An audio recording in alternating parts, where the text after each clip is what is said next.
best in healthcare education. Guarantee we'll put 2 cups on Jay's butt to do a BBL. Exactly. Welcome to the JetSet Physical Therapy Podcast. I'm here, as always, with my co-host, Jay Bott. And we have Chris Daprato here of Cup Therapy. By the way, one of the best follows on social media in the rehab world. Follow Cup Therapy. What the cup? What the cup? Fantastic mix of humor and some wild treatments out there, which Very is wild. right along my interest. And I always think it's entertaining. There's not a lot of entertaining social media things out there. So What not to do? You got to know what not to do. You know, boundaries. Yeah. Well, it's informative too. I mean, you put up some informational stuff too, which is great, right? So, but yeah, you have fun with it too, which is great. Yeah, you got to sprinkle, the science with some donuts here and there, like have some fun with it. Yeah. Jay does a lot of the treatments that are in. He tries them out on you, I'm sure. Yeah. That's why I'm so messed up. Yeah. How do you time your social media posts? Like, you put a little science, then funny. Yeah. Like you have a rhythm, I think you have to sandwich it. You got to sandwich it. Here's your science, right? And then you sandwich it with funny on the top, funny on the bottom, and then it's a tasty combo. Mm-hmm. So you need to make it fun, and I think that's what we always try to do in our courses as well. But you can't just do dry science anymore. If you want dry science, AI can create that content, and you can go online and be a drone and just suck it in for hours. But having fun with it, having some spice with what is real, what is not. And again, the nuance is what it's all about. And so we use those What the Cup posts to I guess grab people's attention and have some fun with it. But in the comments or in the captions, you really have discussions, and you have some science that's going to say, what is the nuance in this discussion? Because all these answers are slightly unclear. There's ambiguity on both sides of any debate, because the science isn't perfect, but we get into the discussion of what is rational kind of clinical reasoning and what you can do with that in your own clinical practice. Yeah. When I see a What the Cup post and it's like a grainy footage from another country, I'm like, oh, I'm so locked in. I'm ready to see what's going on there. Yeah, what comes to my mind is the guy stands on a chair to get over another guy's kyphosis with a giant rock and throws the rock down on his back to straighten out a kyphosis, The thing is, it makes sense. You're like, that guy does have a kyphosis. He probably needs some extension there. It's just maybe the boulder is a little bit too aggressive. I don't know. Yeah, I'd like to see the after. They never show the after posts where they're possibly paralyzed. Upright. Well, you see a few of those. There's the hammer posts, and they're hammering on their back or hammering on their SI and hammering on their sacrum, and then they come back out of the room all bent out of shape. They went in straight and they came out, with curvature. We need a 1 week post on those. Yeah. Yeah. So you're doing the other ones are the cupping ones, right? Yeah. Lots of misnomers with that. Yeah, too many cups. It just doesn't make sense to use so many cups because you're not going to get as deep. One of my favorite science things we've gotten into in the last, I'd say 6 months to a year, is getting a bigger diameter decompressor on an area means you can use less pressure to get much deeper. All right, it's physics. It's basically, volumetric physics aspects. And so we have this really giant cup, and we just came out with it about 3 months ago. It's called the Super Grande, and so you can use 200 millimeters of mercury and get all the way down to the multifidus on the back. Whereas most of the time with a smaller diameter, normal size cup, you would need to go up to 300 or 400 millimeters of mercury. So, sprinkling in the idea of fun is also this idea of well, let's pair it with the science that really does make sense with some of these things. So when you see a post with someone having 40 cups all over their back or body, that really doesn't make much sense because each cup is only getting very superficial. And you're not going to get very deep into areas that you might have some scar tissue or have some reduced gliding of these fascial kind of tissues that aren't moving as well as they optimally could. So you see these things and it's all over Instagram. It doesn't mean it's right. And it often means people are just lazy. They're not thinking with what's the rationale and what kind of movement am I trying to promote after putting a cup on. And that's really where we differentiate away from cupping into what we call myofascial decompression. Yeah, myofascial decompression, Las Vegas. We're doing a course soon. Go ahead, Jay. I don't want to interrupt. It's time for you to join the No, show. no, great. No, yeah, no, we are doing a course soon. We're going to have it up here in the next day or two. Just Yeah. trying to confirm the hotel, and it'll be ready to go. We're excited about that. Yeah, I mean, I was going to ask you, the evolution of, where, because I know you're constantly looking at the research and Yeah. constantly digging into the fascial stuff, and so it's like, where has it gone over the last like year or two since we've last connected? And it sounds like what you're saying is it's a bigger cup for greater depth and better volume. Yeah, how'd you come across that? Tell us a Yeah, little so bit about there's like there's what the starting to be some research is on that. new research on what pressure affects which depth. And so some of that stuff came out in 2023, 2024. And you know how like it takes time for like the publications to actually come out. So we're starting to see some new things on pressure specific guidance in the literature, which is nice. And so we've always kind of promoted that for the last, I'd say, 6, 7 years because we've had a pressure pump. So we're the first group to promote like using a pressure gauge that has the millimeters mercury that you can read Mhm. on it to see exactly what pressure you're using in a cup. Because most people doing cupping is just very blind. You're pumping up 2 or 3 In the times, pump. and what does that mean? Right. It's kind of going in very, very blind. And so we are all about that objective measure to measure where you're at and then look at it tracking over time so that people that maybe have hypersensitivity or maybe even CRPS, right? They have chronic regional pain syndrome and they can't handle sensitivity to any tissues. Well, maybe you start with a cup at a very low millimeter of mercury, and then you start to build that up over time so you can show objectively their desensitization. So it's not just Mm. for like blowing up tissues or soft tissue mobilization, but actually, decreasing the irritability of a nervous system. And that's really something you can track now when we have pressure gauges associated with it. So that's been really exciting. And then one of my favorite things that we've done in the last year is we put 2 individuals with very different morphologies into an MRI and looked at with manual palpation of the psoas major versus tool palpation of the psoas major, how deep do you actually get and can you distort its shape or actually change it? So again, a study that's never been done before, which blows my mind that nobody's ever explored this, right? That debate of can you reach the psoas has been in manual therapy world as long as I've been a PT for 20 years. So Yeah. Hmm. it's something that, we've just like gone in blindly. Like some people say, no way you can't get to it because of your intestines and your viscera and your, pleural cavity and all these areas. So like, what does that look like? So, we actually put people in the MRI, one with a very low BMI and one with a moderately obese BMI. And we saw that with both, you can get really close to the psoas major within not just centimeters, but millimeters. And it's not that different between someone that has a higher BMI versus someone that has a lower BMI. We actually saw more Hmm. psoas major distortion on the individual that had a higher BMI because all that pressure of those tissues going through, basically your organs just displace off to the side. They shift because we're so much more supple than you think. And that psoas major was actually more distorted on the person with a higher BMI, which was shocking to me. I didn't know how close Wow. we would really get. I thought it was maybe going to be an inch. So like Yeah. 2.54 centimeters. It wasn't even a centimeter. It was less than 1 centimeter from the tip of your fingertip to the muscle belly of the psoas major. And so now we have that image and we show that in our classes and we talk about what is possible, what isn't possible when it comes to manual therapy when we think about just movement of these tissues as well as the glide aspect of those tissues. So that's been really exciting. That's one of my favorite things. We presented it at CSM back in February in Anaheim, and that was really fun to do that. Yeah. When's that Awesome. coming out? Is that getting published soon? We haven't decided. Like, it's a Yeah. pilot study. So with pilot Hmm. studies, there's no real one spot on JOSPT that's good for it, or even some of the manual therapy journals out there, or the International Journal of Sports Medicine. Like, they want full blown, like, randomized control trials, Yeah. or RCTs. Right. Yeah. or just a case study. Right? If it's a case of an individual having low back pain, and we did one person in the MRI to show what the psoas could do, that would be something that would be interesting because then you see, do they respond to it? Did it change their Thomas test? Did it change their range of motion? Did it decrease their pain? Was there functional outcome measure before and after? So that's what they're looking for. And with what we're looking for is like I want to answer questions that haven't been answered. And that's the type of research I like doing.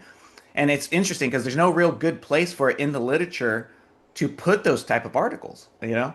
It's that kind of like they have these very square pegs and I have a round ball and I'm trying to fit the round ball in the square peg of what the literature is producing out there. So I don't know if we'll actually publish this or we'll build upon it and do a bigger study to see what is a bigger sample size when we do something like a Thomas test before and after with individuals that maybe you don't even get that deep and you see does their Thomas test still change without palpating the psoas versus those that actually know that they're palpating the psoas and see if that's actually a reasonable thing, or do you have to get that deep to actually have any range of motion changes to begin with? Yeah, that is funny. That is one of the most debated Huge, right? things out there. Everyone's always talking about it. Nobody's doing anything about it. Yeah, and like, how do they never study this? Luckily, I'm in a place where we have resources. We have, other departments that are willing to collaborate, and like, I have some funds to do some things like this. And so when I have this question that people have been burning and debating, and Instagram gets ugly out there on people talking trash about each other that, oh no, there's no way you could palpate the psoas major.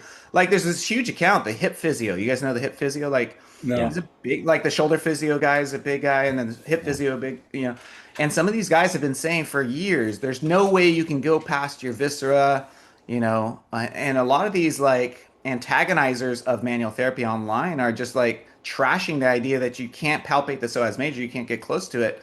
And then I produced this image and I produced this data and I showed on a post and I tagged them in it and I say, you actually can, and here's some of the empirical measured data that you can, base it on. And they don't say anything. They just go silent. They don't, all the people that were saying you couldn't, except for one, never came out with a post saying, oh, there's this new thing that shows that you can.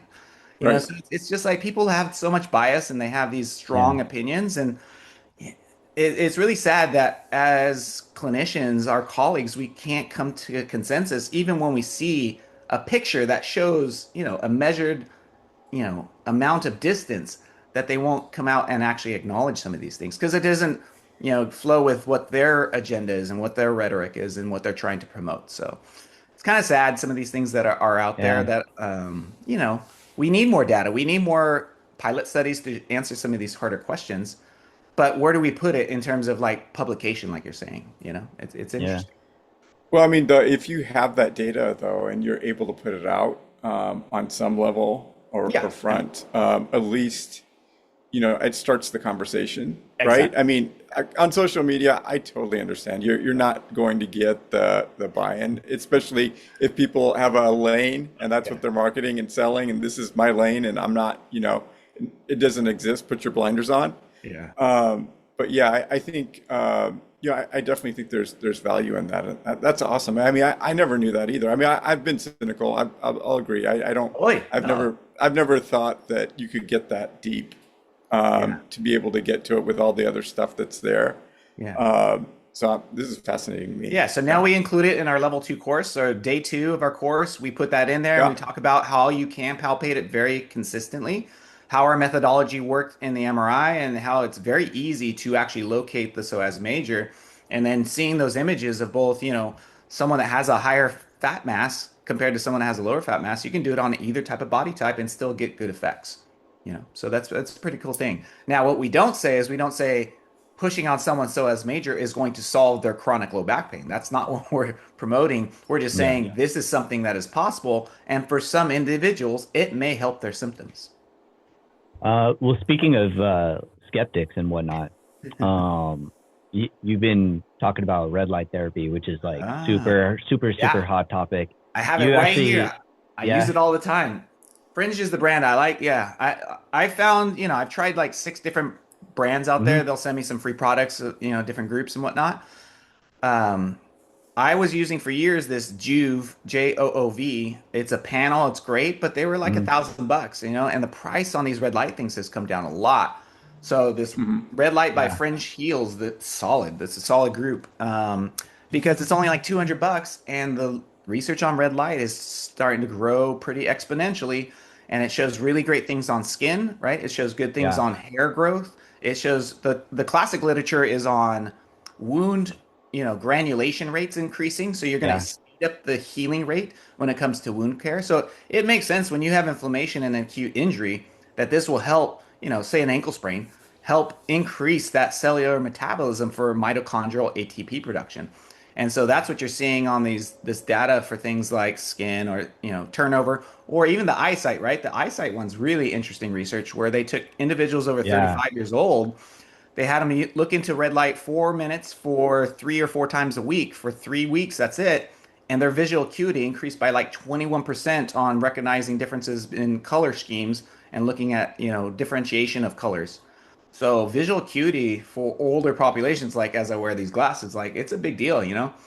And it's pretty interesting some of that new data coming out on red light therapy. But I think still pretty in its infancy. It's not perfect, but it's some cool stuff coming out on red light therapy for sure. We had a respiratory therapist on our live stream, and they said that they were helping people that had mold infections in their lungs because it could actually penetrate the lung tissue. Yeah, exactly. I mean, the penetration of that infrared and red wavelength of light is pretty interesting stuff. So, yeah, I use it all the time. Like, as you get older, your skin's, not quite what it once was. And you're like, I'm going to put this long. Like, I don't have a face mask. I just use these wraps. But, they have face masks. They have knee wraps. They have like all the things, head, hair, whatever. So they're pretty easy. But these wraps by Fringe, they're nice. And actually, you can use Cup10 as a discount code on their website. And get 10% off. Okay, here we go. Nice. You got to plug in, Yeah. But they're pretty inexpensive. And that was a big barrier before is they were expensive. Like they were $1,000, $2,000 for these panels. And now you have a lot of other options that are much more reasonable prices. So. We had I'll let you go next, Jay, but we did have a live stream with Kyle Kimbrell, and you actually caught some strays. He was talking about, if you're doing red light therapy, why isn't your hairline going this way? Oh, which is rich from him. I mean, he's totally bald. Yeah. But I'm just letting you know. Yeah. So brass tacks, I just turned 50 this year. And I don't think I look too bad for 50 yet, you're looking good. So, it works. It's just like, I'm not going to look like I'm 20 again. Come on. Give me some credit. Yeah. Kyle, man, coming in hot. Yeah, man. Kyle. Yeah. Come on, Kyle. I'm going to send you that clip. I'm going to send Kyle a red light thing now. It's going to show up in his mail, He needs some real help. Yeah. Not on your beard, though. Yeah, exactly. No, who is it? We have a guy who comes to our class. His name's Julian. He's taken a lot of our courses over the years. Great guy.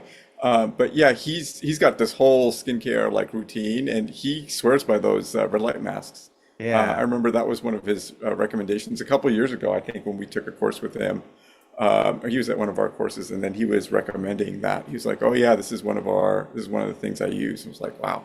But his skin is really yeah. really I good. mean, like my mom has nice skin, so like there is a genetic component to all that stuff. Yeah, like sure.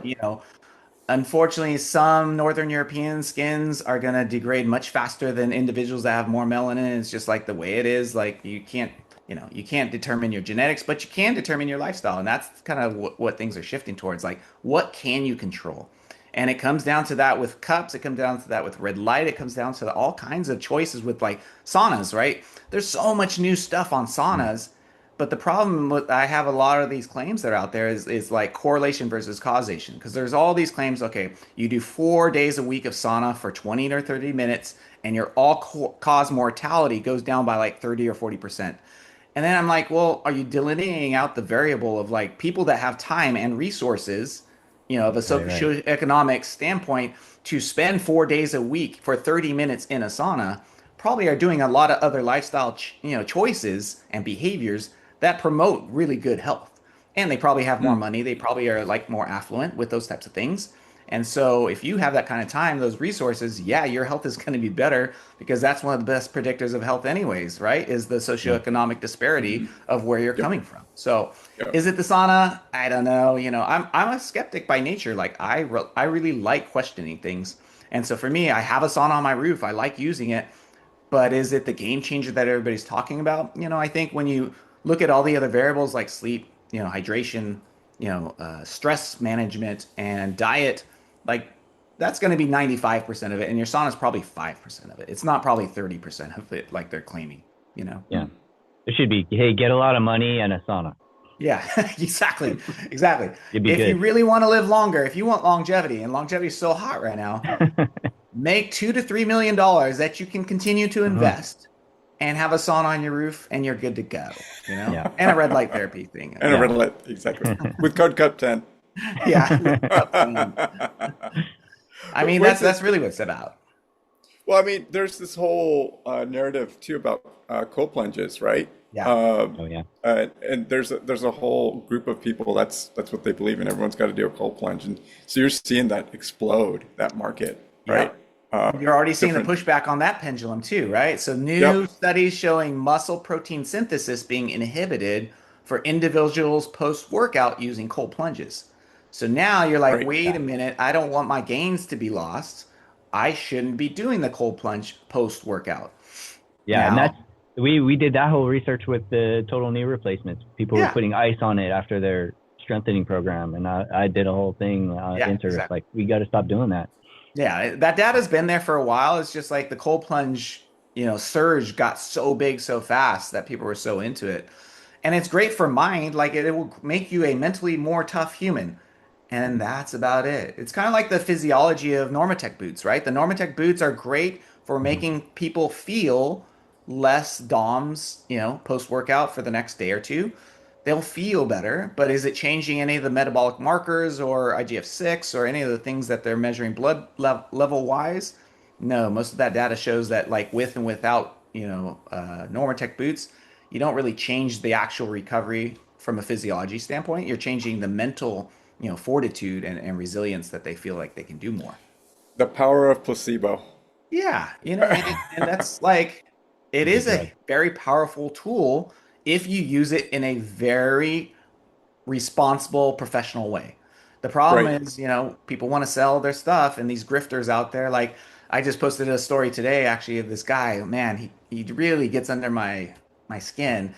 There's the whole Human Garage project. I don't know if you guys have seen this. Human Garage, the guy's name is Gary Leanman. He does fascial work and he's a fascial expert with no background actually in, as a physio or as a, maybe a body worker for a little bit, but like no actual like college physiology or physics or any of these things. And he does these tongue pulls and he pulls on your tongue to Oh fix yeah. your back pain. Oh, So it's a big tongue pull guy, and like he'll get people in these weird twisted positions. He's like, I can feel your liver starting to let go, and Yeah. he's like on top of them twisting them, and it's just like not only is it grifting, but it's a little bit like, totally unprofessional in terms of some of the things that he's doing on his page and promoting. So finally, this other guy that has a bigger account called him out just like 2 or 3 days ago. So it's good to see like, you know, it's the good and bad social media. Like the grifters are grifting, but some of these individuals that are starting to speak more loudly about like what is real, what isn't, that have good, background in some analyzing literature are starting to like reach out and say, this doesn't make much sense, and let's take a closer look at it. And they're you making know great content for What the Cup too. Yeah, exactly. I mean, I have an unlimited, don't worry about that. I'd rather grifters go away. I have an unlimited supply of what the cup material. Like I have a 17-week queue right now of things waiting to come out every Wednesday for what the cup. I'd rather the All right. grifters just slowly dissipate over time. okay, so I mean, this brings up a really philosophical kind of question and point. So I Love it. mean, where do you see this going in the age of AI? Because you're going to see more and more. I mean, I feel like probably the last 5 to 7 years with social media, there's always, we were talking about the cold plunge Yeah. thing, how an idea will come out and you'll just see it'll just explode and everyone's running with it. Like everyone's doing a cold plunge, right? And like the science isn't being really advertised to catch up with this, like this freight train of Yeah. spend and everyone needs to be doing this. This is the latest and greatest. Yeah. Where do you see that with the age of AI? There has to be a culture shift instead of so many consumers being sheep to use AI. Like AI is amazing when used properly and used responsibly. If you have a question as a consumer, you can go to AI and within 10 seconds have an answer that has cited resources, but you have to prompt it appropriately to not get resources Right. of just websites and Yep. blogs and actually get, you know, PubMed research with citations and PMIDs. So you can plug in and have a prompt that says, please tell me the top 3 recommendations on red light therapy from a literature standpoint, excluding blogs and websites and going to actual literature from, peer-reviewed sources. And if you do the right prompt, you're going to get good information. But what is the average American's intelligent, right? A four or fourth grade level reading comprehension is what we're at probably. And so if we can get the consumers out there to start to understand very simple prompting for AI and get the right language there so they get good information, they can fact check themselves anything, right?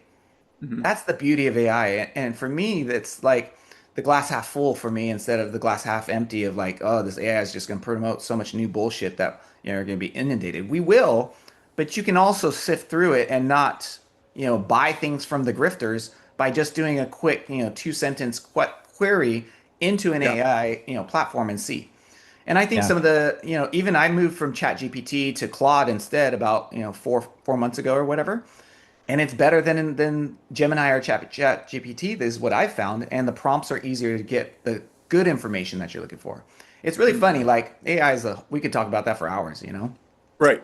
Oh, yeah. But basically, when I first got onto AI with ChatGPT about a year and a half ago, maybe a year ago, whatever, I put in who developed myofascial decompression just to see what it would say, and it spat out this thing that my good friend Kelly Starrett up in, he's got the Supple Leopard platform. Yeah. His handles the Ready State. He's been a great PT for 20 years, but he is very well known. And I went onto his platform and I had a video education series about cupping, probably about 6 years ago, and AI grabbed that and it said that Kelly was the one that invented myofascial decompression.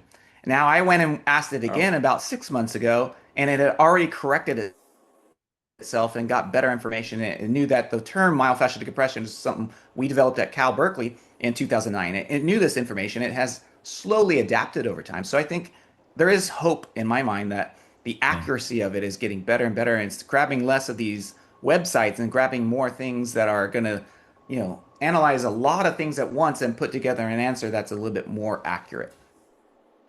All right. Very nice. So that's an anecdotal, experience of AI that I think, it could be a huge time saver for us. Things are getting better. Yeah. But you do have to prompt it the right way. And I think you can also prompt it to be a skeptic and say, don't tell me what I want to hear. Tell me what the actual facts are in more cold, plain language. And that's going to give you something that's I think better. Because if you've been on your computer looking up red light therapy for a while and you ask it what's the good things about red light therapy, it's only going to give you like positive things, and it's not going to spin, well, what are some other myths with red light therapy? So sometimes what I do is if I see something come up, I'll challenge it. And it'll be like, hey, like this doesn't seem true. Can we look at it a different way? And to your point, the prompt is such a huge thing. The manner in which you ask it, and I think that goes a long way. And then obviously you've got to have the energy to go down the rabbit hole and just be curious as you're going down it, because it's going to give you a overview, and then you've got to ask the questions to kind of take it down that rabbit hole and really be kind of a curious consumer or a curious researcher. I don't know. Are you aware of open evidence? Yeah, I've used open evidence. Yeah, I've been using that too from a research standpoint. That's been pretty good as well. Yeah, I think you're going to get more niche specific things, and hopefully a consumer protection one will come out at some point saying, maybe it's like a Better Business Bureau, but for AI, and we'll have this like product that's free, sponsored by the government, hopefully, to actually protect us from bad inquiries or bad information that AI is spitting out. And then that would be great, right? Because then you can be an average human that has, no college experience and be able to ask it like, what's the science on cupping? Will it help me with my rotator cuff tendinopathy that I have? And have like just some very simple, discrete things that are actually true instead of like a bunch of BS that is currently being, given most of the time. All right. Well, we only have a few minutes left, but I was wondering, what are we going to do in Las Vegas after the class? So Chris Daprato's teaching for us in Las Vegas. What are the plans? Are we going to Let's go. I mean, hit the club?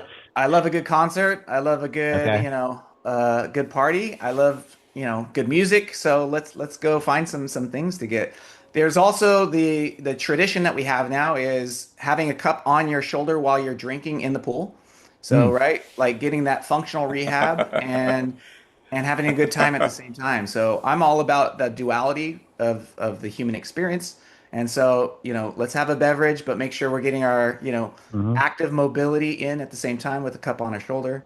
Did JetSet start that trend? Yeah, we did back in I want to say Cabo I didn't know 2020. Cabo. Yeah. It was a good All time. right. So definitely we got to keep that going. So Yeah, I'm looking for excited. I'm volunteers. excited for that course, and I'm excited to hear all the new evidence new that stuff. you've discovered Yeah. over the next couple since the last time we hung out together. And we're hosting it at Align PT out in Vegas, and so I know I connected with the owner there, and they a couple of them have taken the course and said how fabulous it was and how they integrated, and so.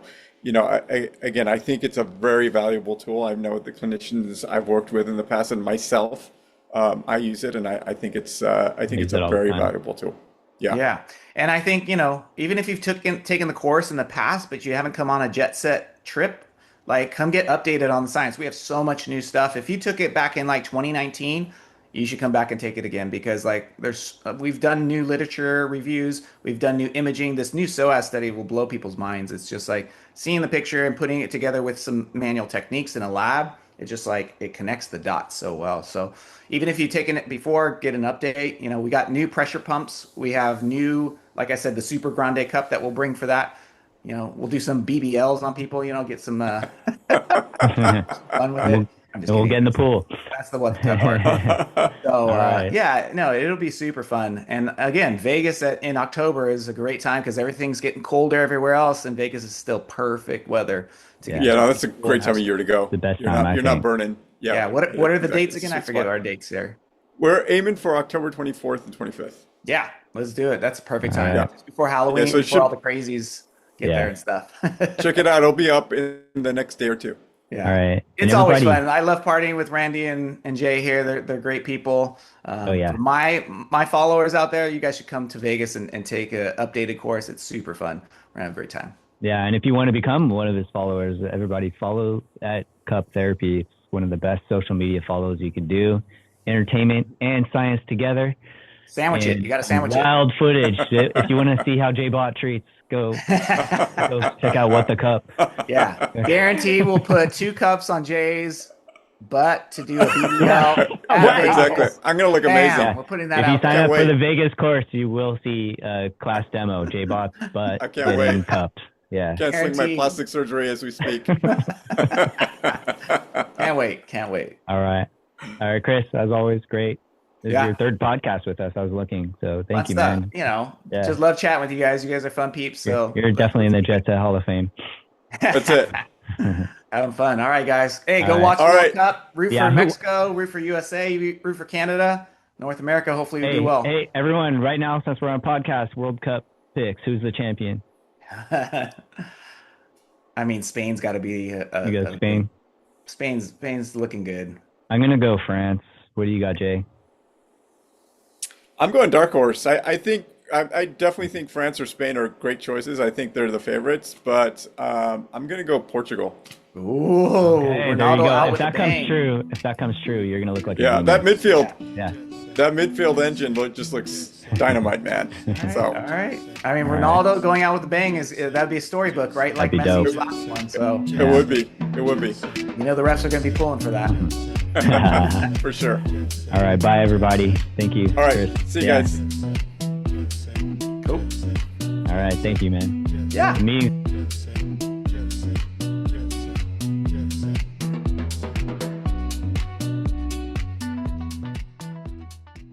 Jet set.